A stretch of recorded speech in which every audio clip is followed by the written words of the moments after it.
Selamat pagi dan selamat berjumpa di BCA Wealth Summit Online. Saya Felicia Iskandar dari PT Ashmore. Kali ini diberikan kesempatan untuk memberikan pemaparan kepada nasabah-nasabah BCA yang tercinta terkait mengenai thinking like a global investor. Di dalam sesi kali ini, saya akan memberikan pemaparan terkait potensi investasi di luar negeri dan juga dalam mata uang US dollar, dan juga selain dari luar negeri apa saja yang bisa kita investasikan di dalam negeri dengan denominasi mata uang US dollar ya. So untuk pembukaan ya, tentunya dalam acara ini kita akan memberikan kepada Bapak Ibu nasabah BCA pertama kali pemaparan atau penjelasan secara dasar mengenai obligasi, terutama obligasi yang adalah mata uang denominasi dolar Amerika ya atau US dollar. Karena kalau kita perhatikan, Bapak dan Ibu di sini mungkin sudah sering ya mendapatkan investasi, melakukan investasi di luar negeri dalam bentuk saham, apalagi kita tahu bahwa selama 8 tahun terakhir investasi dari pasar saham Amerika dan mungkin juga salah satunya pasar saham negara berkembang seperti China itu memberikan imbal hasil atau kinerja yang sangat baik ya. Sehingga mungkin dari sisi alternatif investasi di luar di luar dari pasar saham offshore atau luar negeri, mungkin Bapak dan Ibu masih belum paham atau mungkin Bapak dan Ibu masih ingin diberikan penjelasan. Nah, di sesi kali ini saya akan lebih menjelaskan mengenai obligasi atau pendapatan tetap, aset kelas yang dimana dalam bahasa Inggrisnya kita sebut sebagai fixed income, aset kelas yang memiliki keuntungan dan kerugiannya. Ya, tentunya keuntungan dari obligasi, aset kelas obligasi ini memang lebih kepada pendapatan atau bisa dibilang cash flow income stream yang bisa dijadikan alternatif dari deposito Bapak dan Ibu karena memberikan imbal hasil yang lebih menarik ya. Tentunya regular income, kemudian security dari sisi potensi kredit resiko yang selama ini kita lihat mungkin juga menjadi salah satu uh, faktor utama ya, di mana mungkin Bapak dan Ibu kurang nyaman karena resiko itu tidak hanya resiko dari pergerakan harga obligasinya sendiri, namun juga kita melihat adanya pergerakan dari kredit risiko tersebut ya. Dan tentu kredit risiko ini menjadi hal yang positif dan negatif. Tapi mungkin lebih ke arah positif karena selama obligasi ini adalah obligasi pemerintah ya, terutama di Indonesia kita melihat ini harusnya menjadi hal yang positif. Di luar itu, kalau dari sisi resiko apa yang masih harus kita pantau dari sisi obligasi ada market risk ya, potensi penurunan atau kenaikan dari harga obligasi tersebut yang biasanya di drive atau disebabkan oleh tiga komponen ya, yaitu suku bunga, kemudian yang dipicu oleh inflasi, kestabilan mata uang, dan resiko likuiditas serta kredit risk atau resiko pihak ketiga yang terkait dengan gagal bayar ya. Jadi lima resiko ini merupakan resiko yang harus dihadapi untuk Bapak dan Ibu investor obligasi. Tetapi kalau kita bicara dari sisi keuntungannya atau positifnya, obligasi ini menurut kami secara kredit resiko bisa dibilang tidak ada selama kita berinvestasi di obligasi pemerintah ya.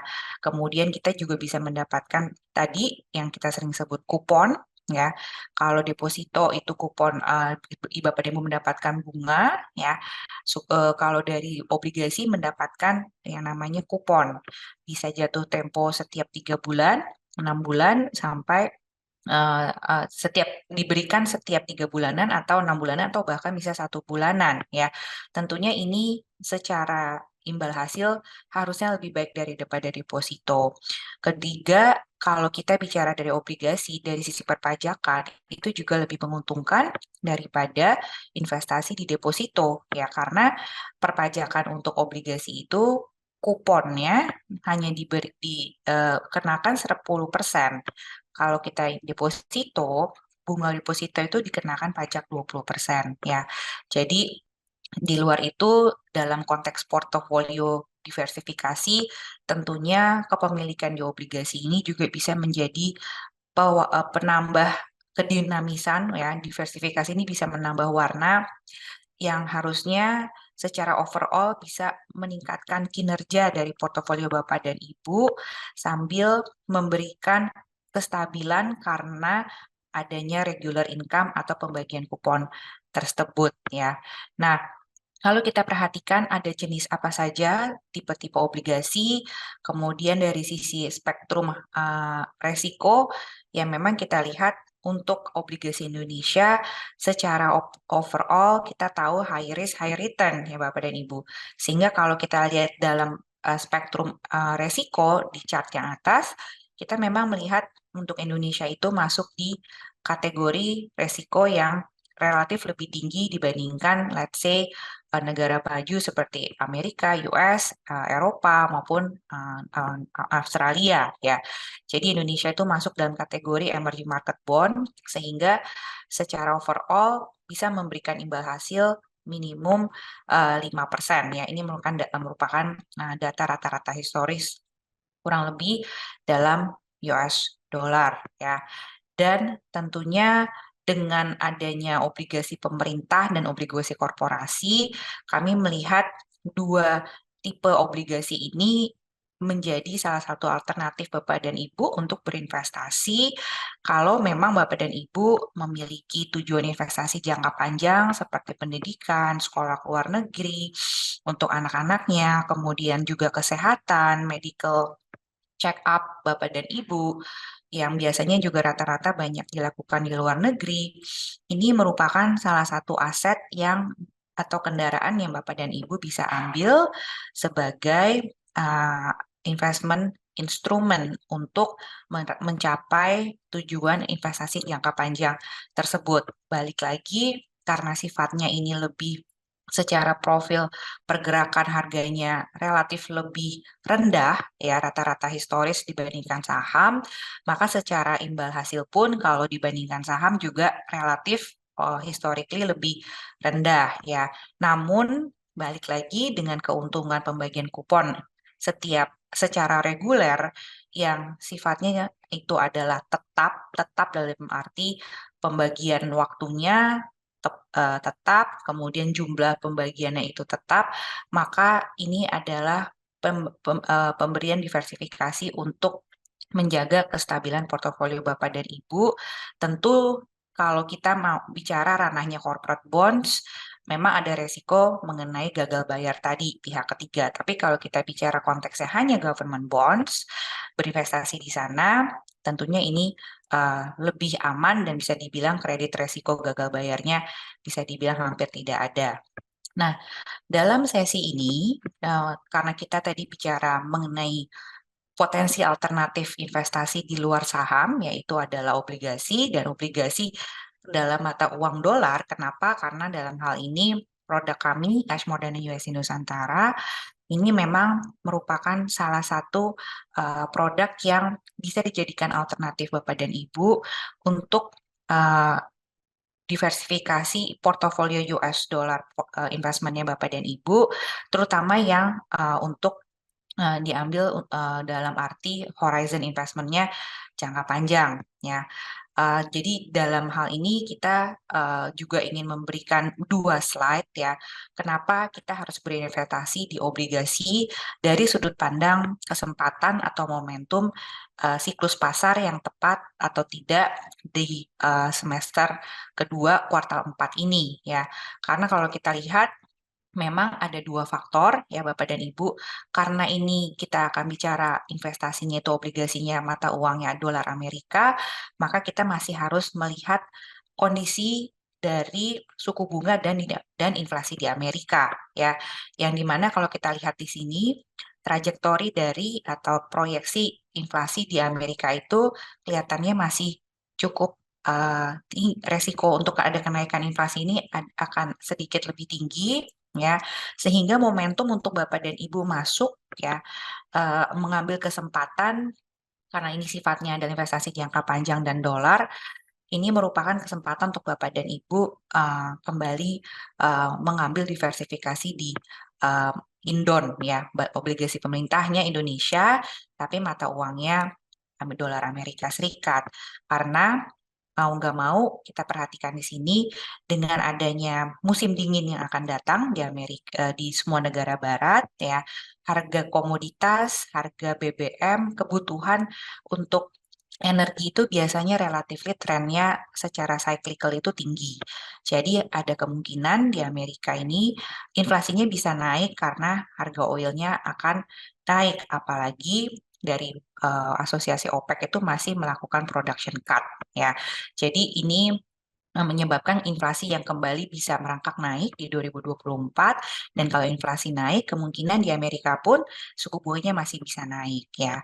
Nah, di momen-momen ketika suku bunga ini sudah naik ya di 2024 cenderung harga obligasi itu akan relatif mengalami sedikit gejolak penurunan sehingga menurut kami ini menjadi kesempatan ya untuk Bapak dan Ibu kita sering sebut buy low sell high ya.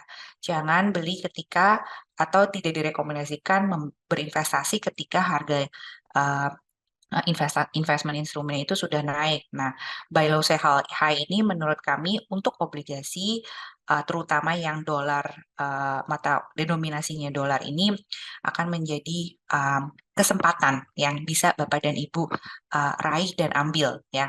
Nah, mungkin dari segi pasar hanya seperti itu. Kenapa ini slide kedua ya terkait dengan kenapa harus atau mulai diversifikasi ke obligasi dalam denominasi dolar. Karena kalau kita lihat di sini ya Bapak dan Ibu, dari beberapa potensi skenario di mana US interest rate suku bunga di Amerika itu sudah mencapai puncak atau US resesi atau kita mungkin sekarang masuk ke skenario ketiga di Amerika masih akan menaikkan suku bunga, maka obligasi dalam mata uang dolar ini akan diuntungkan ya. Jadi kita melihat dari tiga skenario ini, kami merekomendasikan US dollar bonds karena dari tiga skenario dari dua memberikan potensi positif ya. Dan kalau kita perhatikan ya, mungkin saya akan menjelaskan dulu mengenai produk tersebut ya.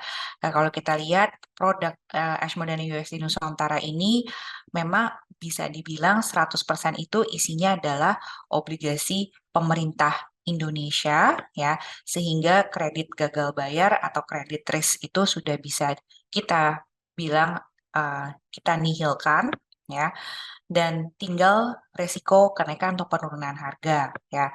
Dan kalau dilihat dari posisi Ashmore dan USD Nusantara, Bapak dan Ibu bisa lihat bahwa kita masih bisa memberikan obligasi-obligasi Indon yang mungkin kalau Bapak dan Ibu coba beli secara satu seri sendiri itu harganya relatif mungkin sudah tidak menarik ya dan tentunya barangnya atau obligasinya ke apa tidak ada gitu ya, tidak ada barangnya. Tapi kita masih kalau Bapak dan Ibu investasinya di Ashmore dan USD Nusantara atau bentukannya adalah portofolio seperti Ashmore dan USD Nusantara ini, Bapak dan Ibu bisa lihat ya, em, kita sudah memiliki atau sudah pernah memiliki obligasi yang kupon-kuponnya tinggi yang mungkin sekarang Bapak dan Ibu sudah tidak bisa dapatkan ya.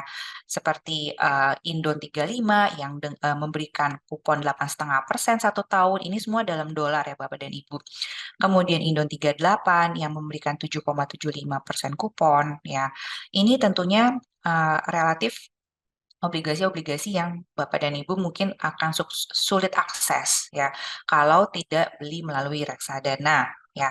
Jadi kami sarankan kenapa masuknya ya, melalui kendaraan yang mudah untuk Bapak dan Ibu mengawali diversifikasi dalam investasi dolar bonds ini melalui reksadana karena kembali lagi pemberian diversifikasi dan pemilihan obligasi apa saja yang Bapak dan Ibu beli itu sudah kita kelola dan kita bantu sehingga Bapak dan Ibu bisa lebih simple ya, dan tentunya harganya pun relatively jauh lebih kompetitif ketika kita membeli dibandingkan misalnya Bapak dan Ibu mencoba membeli single bonds um, dengan spread yield yang mungkin akan relatifly cukup tinggi. Dan tentunya karena bentukannya ini adalah reksadana, ya kumpulan dari berbagai macam seri Indon, maka reksadana itu secara overall juga bisa memberikan positif benefit ya, karena pembeliannya itu minimumnya sangat kecil ya. Dalam reksadana Ashmore, secara prospektus di dalam fact sheet juga kita bisa lihat minimum investasinya itu hanya $100 ya. Jadi kalau Bapak dan Ibu beli satu seri Indon harus dibutuhkan modal mungkin minimal minimal 20 sampai 30 ribu dolar ya, beribu-ribu persen lebih besar daripada beli di reksadana. On top of that, dengan hanya modal $100, Bapak dan Ibu bisa mendapatkan 10 sampai 15 seri jenis Indon dibandingkan hanya mendapatkan satu kalau membeli obligasinya itu langsung ya. Jadi ini bisa menjadi awal ya, pintu awal untuk Bapak dan Ibu mengambil kesempatan berinvestasi di obligasi dalam bentuk dolar. Tentunya kami juga mengerti adanya kebutuhan cash flow ya, seperti tadi kita bicara kalau tabungan itu adalah mendapatkan bunga, kemudian kalau obligasi langsung itu mendapatkan kupon. Kami pun ingin memberikan fitur yang mirip ya, seperti obligasi dan dan deposito tersebut. Jadi kita di sini ingin memberikan bentukannya adalah dividen. Kita memberikan juga fitur cash flow, tapi kita berikan dalam bentuknya ini adalah dividen. Kita berikan setiap 6 bulan ya, Bapak dan Ibu, dan tentunya kalau kita lihat secara ilustrasi di bawah ini ya, sejak 2019 itu sudah kami bagikan dividen. Peluncuran dari produk ini lebih kepada di tahun 2014 ya. Jadi umurnya sudah cukup panjang, hampir 10 tahun, tapi fitur dividen cash flow ini baru kita tampilkan di 2019 dan tentunya kita cukup konsisten dalam membagikan dividen tersebut ya. Ilustrasinya kalau Bapak dan Ibu masuk ke dalam Dana USD Nusantara atau reksadana dalam obligasi dolar in general, kita bisa melihat pembagian dari dividennya juga cukup menarik ya Bapak dan Ibu. Jadi kita lihat dari yang sudah pernah kita lakukan, rata-rata kita memberikan 1,5 sampai 2% ya pembagian dividen. Dan ini kita lakukan setiap 6 bulan, tidak lagi ada pajak ya, karena memang kalau untuk investasi Indon itu tidak diberikan insentif pajak oleh pemerintah ya, entah itu langsung atau tidak langsung atau melalui reksadana, tidak ada perpajakan ya. Jadi di sini sifatnya teksnya itu sudah net ya. Dan kita perhatikan kalau di sini total dividen yang sudah dibagikan dari 2019 sampai 2021 itu dengan kalau kita akumulasi terus ya, Bapak dan Ibu misalnya masuk dengan nilai nominal 100.000 US dollar, maka mendapatkan kurang lebih 4.721. Ditambah dengan 2022 dan 2023, besaran dividen yang kita sudah bagikan itu kurang lebih sekitar 2.400 ya. Jadi kalau kita totalkan dalam kurun waktu 3 tahun ya, Bapak dan Ibu mendapatkan kurang lebih sekitar 6.000 sampai $6.200. Tentunya ini sangat menarik ya Bapak dan Ibu, dan ini kita dengan minimum investment ya. Dengan minimum investment misalnya tidak $100.000, Bapak dan Ibu, let's say masuknya hanya 10.000, berarti bisa mendapatkan sekitar 600 sekian dolar ya. Dengan tambahan kenaikan dari NAV-nya. Jadi kenaikan dari harga Indon obligasi-obligasi ini pun bisa Bapak Ibu nikmati Karena kalau kita lihat di tabel ini, contohnya itu adalah modalnya 100.000, kenaikan NAV-nya atau kenaikan dari kinerja Indon tersebut sebagai portfolio itu memberikan 8%, ya, dalam 2 tahun 8% dalam dolar. Jadi ditambah dengan fitur dividen, pembagian kupon tadi, ya, yang mirip seperti pembagian kupon, Bapak dan Ibu menikmati total return kurang lebih 12,7, ya. Saat ini NAV atau nilai aktiva atau harga dari adun ini berada di level kurang lebih sekitar 1,2 sampai 1,21 sampai 1,25. Jadi kalau Bapak dan Ibu lihat, sebenarnya masih banyak potensi ya Bapak dan Ibu, karena NAV tertingginya masih di 1,4 sampai 1,6, ya. Jadi kalau Bapak dan Ibu bisa masuk di level seperti sekarang dan mungkin dalam 2-3 bulan ke depan, dengan kita masih mengekspektasi adanya kenaikan inflasi sehingga harga untuk masuk itu juga relatif menarik. Ini merupakan kesempatan karena NAV-nya masih ada potensi. Secara historis paling tinggi itu di 1,45. Jadi kalau kita bisa masuk di level 1,2, 1,25, berarti potensi upside-nya based on all time high historis itu kurang lebih masih ada 15 sampai 20%.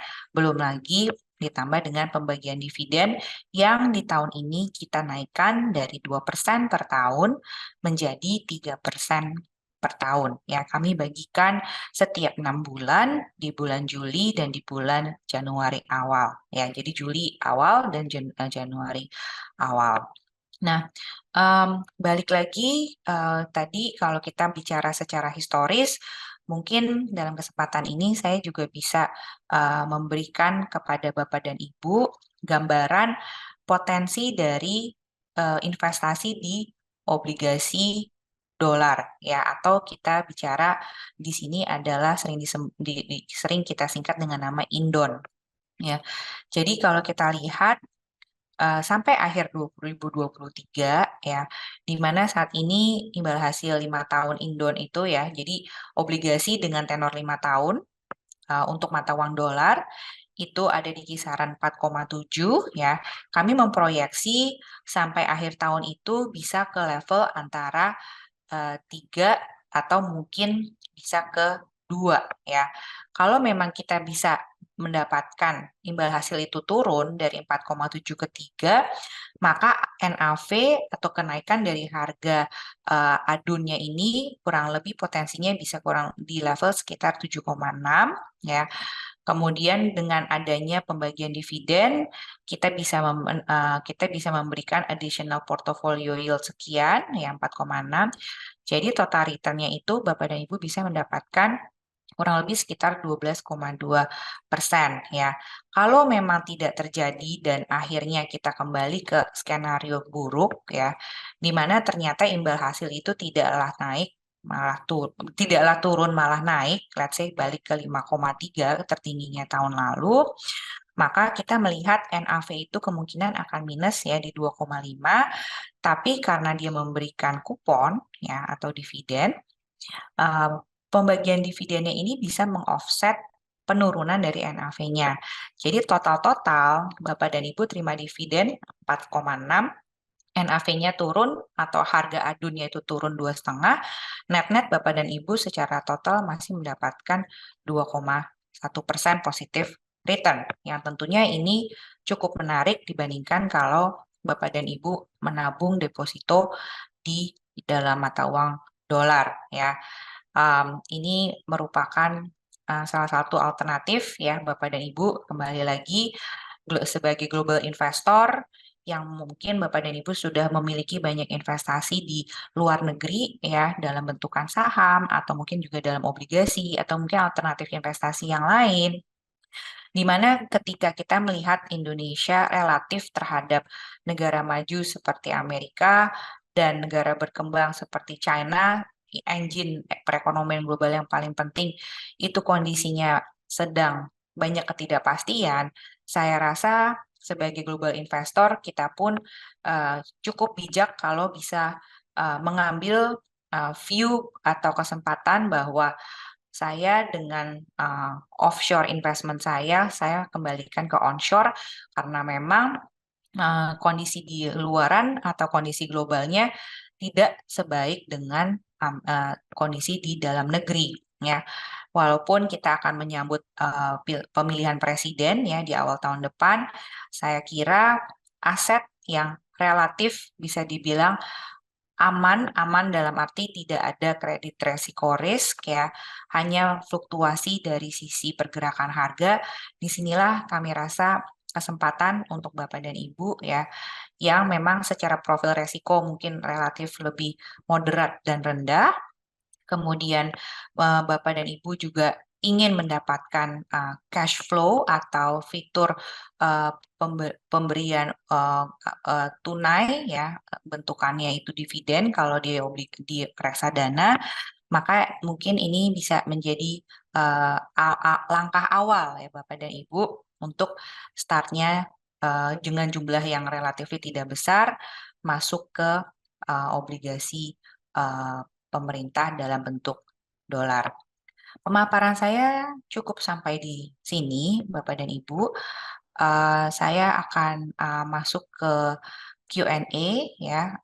Mungkin saya akan lihat ya di kolom chat kalau memang sudah ada uh, pertanyaan. Saya persilahkan Bapak dan Ibu untuk menulis di kolom chat ya. Saya dengan senang hati akan menunggu pertanyaan dari Bapak dan Ibu. Oke, ini sudah ada satu pertanyaan. Saya mungkin bacakan saja ya, Bapak atau Ibu Alfian. Terima kasih atas pertanyaannya. Apakah potensi keuntungan investasi reksadana US dollar dan resiko yang harus diperhatikan? Tentunya keuntungan, saya mungkin mulai dari keuntungannya dulu ya Pak atau Ibu. Kalau dari sisi reksadana US dollar, terutama ini kita bicara US dollarnya, underlying-nya investasinya di obligasi ya Pak. Nah ini merupakan keuntungan ada 3 faktor ya Bapak. Keuntungannya satu, nilai dari pembelian investasinya modalnya tidak perlu terlalu besar. Bapak dengan minimum $100 itu Bapak sudah bisa berinvestasi di reksadana ini. Sedangkan kalau kita bicara konteksnya itu beli obligasinya langsung, apalagi mata uangnya dolar, rata-rata minimum pembeliannya itu di angka yang cukup fantastis ya. $100 itu ekuivalen 1,5 juta, Bapak dan Ibu sudah bisa mendapatkan bisa berinvestasi.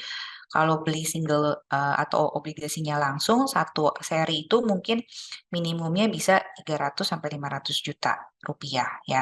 1,5 juta dibandingkan 300 sampai 500 juta.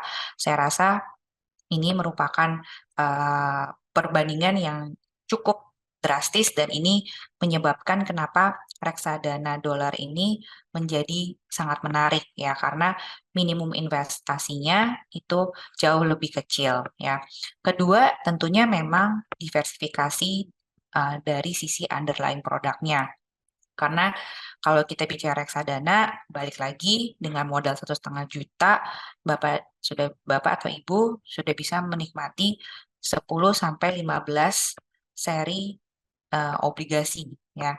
Tapi kalau kita bicara untuk yang obligasi langsung, itu Bapak dan Ibu hanya bisa dengan modal 300 sampai 500 juta itu mendapatkan hanya satu seri. Jadi 1,5 juta dapat 15 seri, Indon ya macam-macam tenornya dari 5 tahun, 10 tahun, 15 tahun.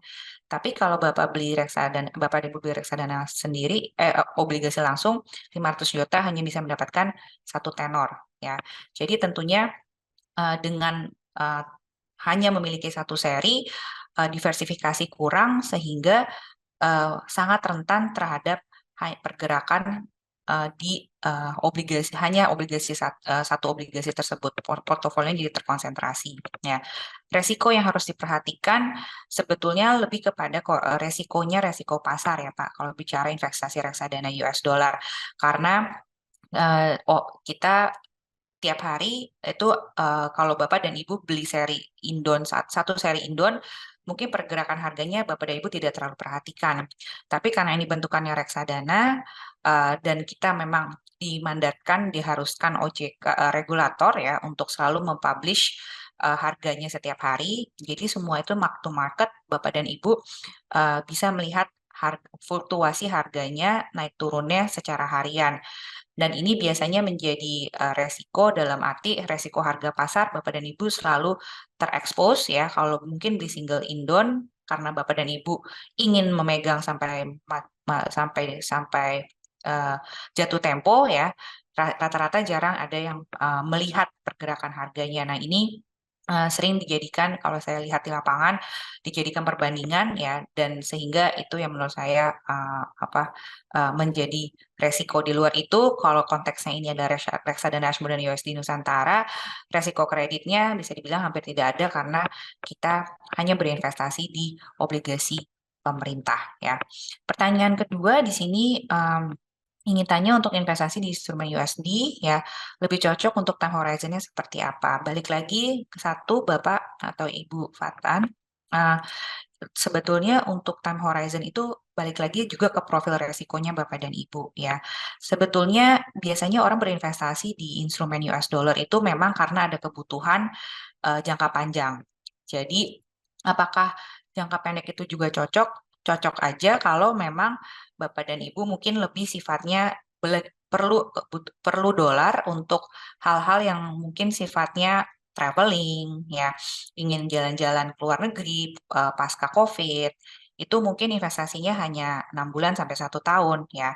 Em, Nanti THR habis bagi Lebaran em, disimpan kemudian dipakai untuk diinvestasikan untuk traveling di akhir tahun. Tapi in general atau secara umum kalau dari observasi kami memang lebih ke jangka panjang karena ini biasanya untuk pensiun.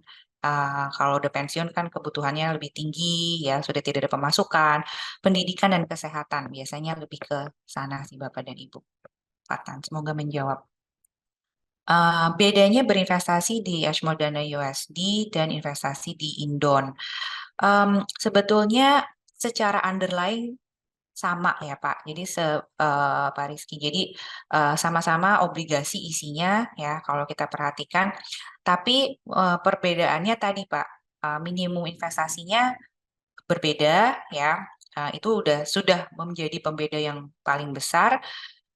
Eh, Kalau dari sisi perpajakan untuk Indon karena tidak ada perbedaan dari sisi perpajakan. Jadi minimum investment dan tadi portfolio diversification itu dua hal yang menonjol bedanya investasi di reksadana Adun, Ashmore dan USD dan langsung berinvestasi di Indon. Dan mungkin satu hal yang sifatnya lebih teknis itu adalah terkait harga ya Bapak dan Pak Rizky karena kami dana kelolaan dari produk ini itu kurang lebih ada di level sekitar 1 sampai 1,2 triliun ya.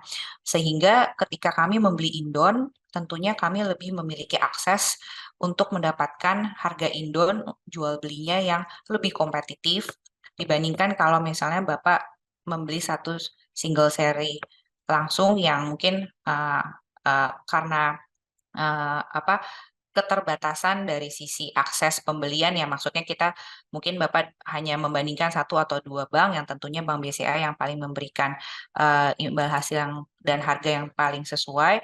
Nah, ini yang menurut kami juga menjadi added value kalau Bapak masuknya di reksadana. Ini terakhir ada pertanyaan dari Bapak Gilbert ya. Apakah reksadana US dollar ini bisa outperform dari S&P 500? Kalau dilihat secara historis, mungkin saya bisa berikan gambaran sedikit. Sebentar ya Pak, saya ganti slide-nya dulu. Ini kinerja dari produknya, Bapak, Ibu, Bapak Gilbert ya. Apakah outperform S&P 500? Kalau ditanya outperform secara history produk ini launching mungkin tidak, karena memang all time high terus ya Pak waktu sejak 2008 S&P 500 atau US Equity itu terus mencetak rekor tertingginya ya sampai akhirnya mengalami koreksi, tapi koreksinya pun sangat moderat ya di 2022.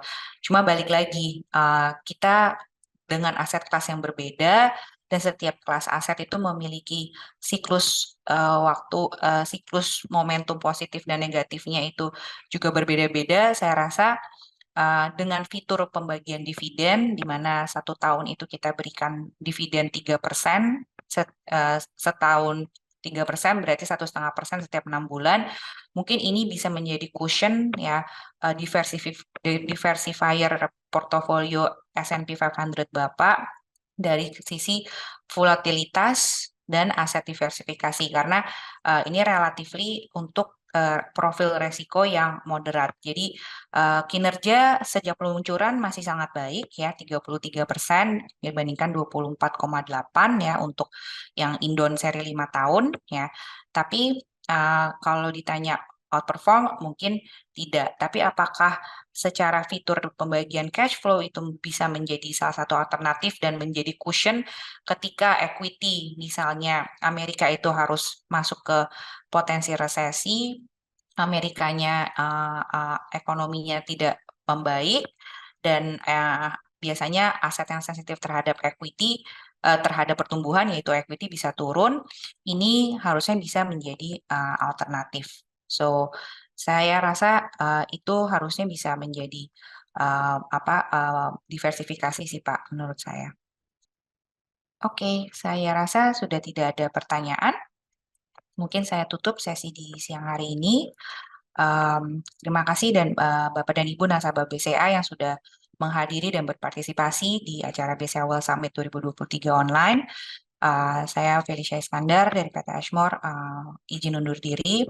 Sampai bertemu lagi dalam kesempatan yang lain. Terima kasih.